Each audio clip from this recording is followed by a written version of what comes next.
కార్మికుల సమస్యలు పరిష్కరించే బాధ్యత రాష్ట్ర మంత్రి పొన్నం ప్రభాకర్ గౌడ్ తీసుకోవాలని రాష్ట్ర ఉపాధ్యక్షుడు గండి రంజిత్ కుమార్ గౌడ్ అన్నారు.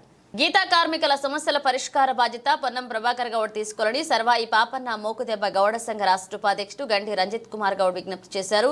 సర్దార్ సర్వాయి పాపన్న గౌడ్ జయంతి ఉత్సవాలను పురస్కరించుకుని ముందస్తు జయంతి వేడుకలను రాష్ట్ర ఉపాధ్యక్షుడు గండి రంజిత్ కుమార్ గౌడ్ ఆధ్వర్యంలో జమ్మికుంట మండలం కొరపల్లె గ్రామంలోని ప్రధాని కోడలి వద్ద గ్రామంలోని గీతా కార్మికులు గౌడ కులస్తులు వివిధ కుల సంఘాల నాయకులతో కలిసి సర్దార్ సర్వాయి పాపన్న గౌడ్ 374వ జయంతి వేడుకలను శుక్రవారం ఘనంగా నిర్వహించారు.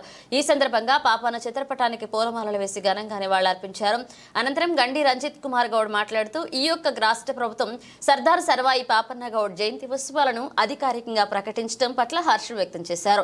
నూతనంగా ఏర్పడ్డ ఈ రాష్ట్ర ప్రభుత్వం గీతా కార్మికులు గౌడ కులస్తుల సమస్యలపైన నిర్లక్ష్యం వహించకుండా పూర్తి స్థాయిలో న్యాయం చేయాలని ఈ రాష్ట్ర ప్రభుత్వాన్ని డిమాండ్ చేశారు.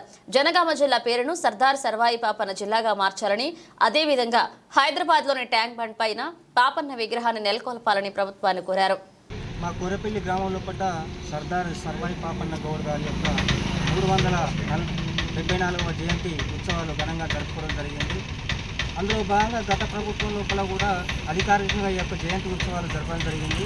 అదేవిధంగా ఈ యొక్క రాష్ట్ర ప్రభుత్వం నూతనంగా ఏర్పడినటువంటి ప్రభుత్వం ఈ యొక్క అధికారికంగా నిర్వహించాలని చెప్పి అధికారులను ఆదేశించడం జరిగింది. అందులో భాగంగానే మా కోరపల్లి గ్రామంలో కూడా ఈ యొక్క సర్వాయి పాపన్న జయంతి ఉత్సవాలు ఘనంగా జరుపుకోవడం జరిగింది. ముందుగా మీ యొక్క ప్రభుత్వాన్ని డిమాండ్ చేసేది ఏంటంటే గతంలో ఏ విధంగా హామీ ఇచ్చిందో గీత కార్మికులకు ఉపాధి కల్పన కింద అదేవిధంగా ఈ యొక్క రాష్ట్ర ప్రభుత్వం గీత కార్మికులను అన్ని విధాలు ఆదుకోవాలని చెప్పి మా యొక్క ప్రధానంగా మేము తెలియజేస్తున్నాం. ఇప్పటికైనా కూడా గతంలో ఉన్నటువంటి పెండింగ్ ఎక్స్గ్రేషియా కానీ అదేవిధంగా మొన్న పొన్నం ప్రభాకర్ గౌడ్ గారు యొక్క కాటమయ రక్షణ కవచాలు అందించడం జరిగింది. అందులో భాగంగా ప్రతి గ్రామానికి కూడా ఈ యొక్క కాటమయ కవచాలు అందించాలని చెప్పి ఈ సందర్భంగా మేము తెలియజేస్తూ ఉన్నాం.